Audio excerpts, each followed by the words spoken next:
14 दिन गुजर गए हैं पहलगाम के इंसिडेंट को और भारत ने पाकिस्तान के ऊपर अटैक कर दिया। भारत ने इस ऑपरेशन का नाम ऑपरेशन सिंदूर रखा है। वो भावलपुर में मौलाना मसूद अजहर के मदरसे पे या उनके जो ठिकाने हैं वहां पे अटैक कर सकते। आज मसूद अजहर के परिवार के 14 लोग मारे गए हैं।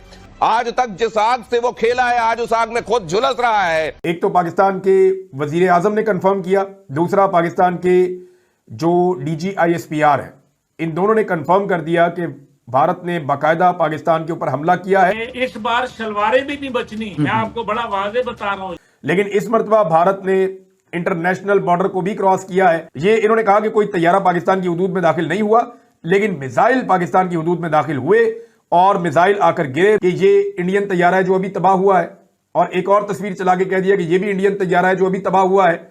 तो वो दोनों तस्वीर जो हैं वो 2021 की है। एक तो उनमें से दिवाली है भैया, बहुत बड़ी बात है।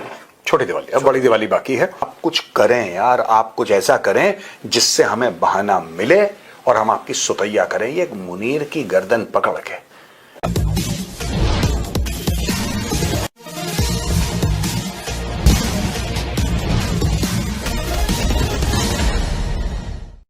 चौदह दिन गुजर गए हैं पहलगाम के इंसिडेंट को और भारत ने पाकिस्तान के ऊपर अटैक कर दिया। भारत ने पाकिस्तान के ऊपर हमला कर दिया। भारत ने रात के अंधेरे में यह हमला किया। 9 मुकामात पे भारत के मुताबिक और 5 मुकामात पे पाकिस्तान के मुताबिक भारत ने यह अटैक किया है। भारत ने इस ऑपरेशन का नाम ऑपरेशन सिंदूर रखा है और भारत ने यह ऐलान किया है कि पाकिस्तान के खिलाफ यह ऑपरेशन या पाकिस्तान की सरजमीन के ऊपर यह ऑपरेशन फौजी तनसीबात पर नहीं किया गया, बल्कि ये ऑपरेशन भारत के मुताबिक उन्होंने ऐसे मुकामात पे किया है जहां पे जहादी तंजीमें या दहशतगर्द उनके बकौल वहां पे रहते हैं या वहां पे उनके अड्डे हैं, और वहां पे उन्होंने अटैक किया है, जबकि उन्होंने फौजी तनसीबात को निशाना नहीं बनाया। ये भारत की जानिब से क्लेम किया गया। ये जो भारत ने अटैक किया है, मुजफ्फराबाद से सबसे पहले इत्तला आई। जो पहली इंफॉर्मेशन पाकिस्तान में आई वो मुजफ्फराबाद से आई थी, और वहां क्योंकि बैक वक्त भारत ने हर जगह पे अटैक किया, तो मुजफ्फराबाद आज़ाद कश्मीर का इलाका है। ये लाइन ऑफ कंट्रोल से भारत ने उस जानिब से अटैक किया है और मुजफ्फराबाद में कई मकामात पे धमाके हुए। कुछ लोग कहते हैं 8 धमाके, कुछ लोग कहते हैं इससे ज़्यादा धमाके मुजफ्फराबाद में सुनाई दिए हैं। बड़ी ज़बरदस्त वहाँ पे बम्बारमेंट हुई है। भावलपुर से पता चला उसके बाद कि भावलपुर में भी अटैक हो गया भारत की जानिब से। भावलपुर में मुबैना तौर पर 4 बड़े धमाके सुने गए हैं। मस्जिद सुभान अल्लाह है, उसके बारे में पता चला। मौलाना मसूद अजहर का मदरसा भी वहाँ पे है, उसके बारे में भी पता चला कि वहाँ पे भी अटैक किया गया है। और ये कोई नई बात नहीं है। भारत का मीडिया लगातार ये कह रहा था कि वो मुरीद के जो जमातुद दावा का हाफिज सईद साहब की जमात का जो मरकज है वहां पे अटैक कर सकता है। मौलाना मसूद अजहर के बारे में भारत बहुत ज्यादा कवरेजेस करता है, तो उनका ये कहना था कि वो भावलपुर में मौलाना मसूद अजहर के मदरसे पे या उनके जो ठिकाने हैं वहां पे अटैक कर सकता है, और उसके बाद मकबूजा कश्मीर से हमला किया जा सकता है आज़ाद कश्मीर में। अब नरेंद्र मोदी ने भारतीय फौज को यह कहा था कि आप वक्त का और जगह का तयन करें और अटैक करें पाकिस्तान के अंदर, और पाकिस्तान के अंदर अटैक किया गया है। ये अटैक मुख्तलिफ है, लेकिन ये अटैक मुख्तलिफ है। पाकिस्तान ने यह कंफर्म कर दिया है। एक तो पाकिस्तान के वजीर आजम ने कंफर्म किया, दूसरा पाकिस्तान के जो DGISPR है, इन दोनों ने कंफर्म कर दिया कि भारत ने बाकायदा पाकिस्तान के ऊपर हमला किया है। आज मसूद अजहर के परिवार के 14 लोग मारे गए हैं। भारत के स्पेशल ऑपरेशन में 14 लोग मसूद अजहर को जब मारे गए हैं तो उसको आज वो आंच, वो दर्द, वो तपिश, वो पेन महसूस हो रहा होगा जो पूरी दुनिया में बांटने का और खास तौर से हिंदुस्तान में बांटने का वो काम करता रहा है। आज तक जिस आग से वो खेला है आज उस आग में खुद झुलस रहा है। ये आग ही वो आग है जिसे दोज़ख की आग कहा जाता है, और आज उसको महसूस हो रहा होगा। मिसाइल मारे हैं। ये 6 साल और 3 महीनों के बाद पाकिस्तान के उस अटैक में और इस अटैक में फर्क क्या है ये मैं आपको बता देता हूं। उस वक्त भारत ने सिर्फ लाइन ऑफ कंट्रोल को क्रॉस किया था, किसी भी इंटरनेशनल बॉर्डर को क्रॉस नहीं किया था।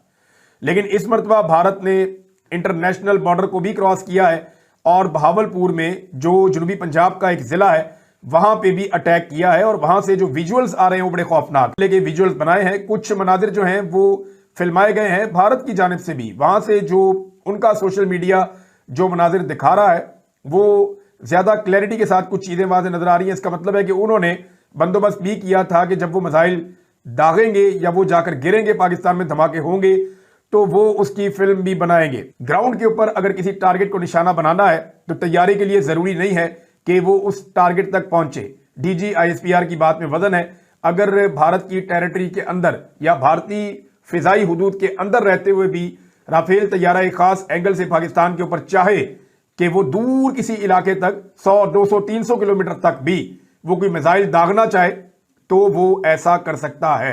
इस तैयारे में ये कैपेसिटी है।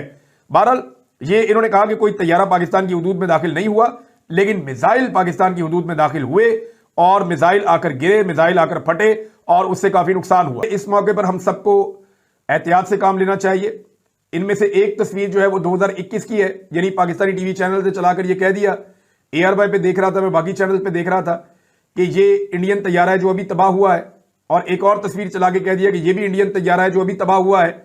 तो वो दोनों तस्वीर जो हैं वो 2021 की है, एक तो उनमें से, और वो एक इंडियन तैयारा क्रैश हो गया था, गिर गया था, ये उसकी तस्वीर है। ये पहले भी सोशल मीडिया पे मौजूद है, 1 मिनट में चेक हो जाती है। तो ऐसी बोंगियां मारने से पाकिस्तानी मीडिया गुरेज करे। दिवाली है भैया, बहुत बड़ी बात है। छोटी दिवाली, अब बड़ी दिवाली बाकी है। अभी अभी ये भी खबर आई है कि छुट्टियां, भारतीय सेना ने अपने सबकी छुट्टियां कैंसिल कर दी हैं। दोस्तों 2-3 चीजें नोट करें। कल तक हम ये बोल रहे थे कि सिविल डिफेंस वाले एक्सरसाइज कराएंगे, हूटर बजेगा, आपको किसी को टेबल के नीचे जाना है, किसी को यहां चलना है, रात को ब्लैकआउट होगा। इस लेवल पे डिसेप्शन, यार मैं सरप्राइज्ड हूं। सरकार से मैं भी थोड़ा सा सरप्राइज था यार। मैंने बोला यार आपने बलोचों का आपने ट्विटर हैंडल ब्लॉक कर दिया। आपने बलोच का ट्विटर हैंडल क्यों ब्लॉक कर दिया? और वहां पे पाकिस्तानी ट्रोल कर रहे थे कि तुम बड़ा इंडिया इंडिया करते, तो देखो तुम्हारे भी ट्विटर हैंडल ब्लॉक कर दिया। रात को अनब्लॉक कर दिया। भैया बहुत बड़ा गेम खेले हैं लोग, बहुत बड़ा खेल खेले हैं, खेला हो गया। देखो ना दोस्तों, मैं आपको बताता हूं किस तरीके से बोला कि एक तो ये छल पूरे भारत में, बांग्लादेश से ट्वीट आ रहे हैं, पाकिस्तानी खुशी मना रहे थे कि भारत डर गया, हमारे शाहीन जाएंगे, हमारे एयरफोर्स वाले जाएंगे, और वो कह रहे थे कि जब जंग होगी तो लौंडिया बनाएंगे। कोई ये बताए कि भैया ये तो कह रहे थे कि बॉलीवुड के एक्ट्रेसेस को लौंडिया बनाएंगे, और इनका बड़ा मन था। अच्छा देखो, पता नहीं लौंडिया बनाएंगे नहीं बनाएंगे, लेकिन कई पाकिस्तानियों को 72 हूरों के पास भेज दिया है। पाकिस्तानी जो हैं ये बड़ा ये मैं चाहता हूं, मैं एक्चुअली बता रहा हूं प्रोड्यूसर, मैं ये चाहता हूं कि पाकिस्तान हमला करे, और मैं फॉर्मली मेजरली राइट प्लेटफॉर्म के थ्रू मैं जनरल आसिम मुनीर से कह रहा हूं कि मेरी रिक्वेस्ट है जनरल साहब, आप भारत पे हमला करें, आप भारत सैन्य ठिकानों पे, हमारे मिलिट्री इंस्टॉलेशंस पे हमला करें। बगलियार डैम ने पानी रोका है ना आपका, बगलियार पे मारो मिसाइल। अगर भारत को पाकिस्तान मिलिट्री को ठोकना है और गजब ठोकना है, तो भाई साहब उसके लिए बहुत आवश्यक है कि भारत को पहले आप प्रोवोक करें। तो हम चाहते हैं कि आप हमें प्रोवोक करें, आप कुछ करें यार, आप कुछ ऐसा करें जिससे हमें बहाना मिले और हम आपकी सुतैया करें, ये एक मुनीर की गर्दन पकड़ के। आप अगर हमसे जुड़ा रहना चाहते हैं तो कृपया मेरे चैनल को सब्सक्राइब करें तथा बेल आइकन भी दबा दें, ताकि नई वीडियो की जानकारी तुरंत आप तक पहुंच जाए। धन्यवाद। जय हिंद।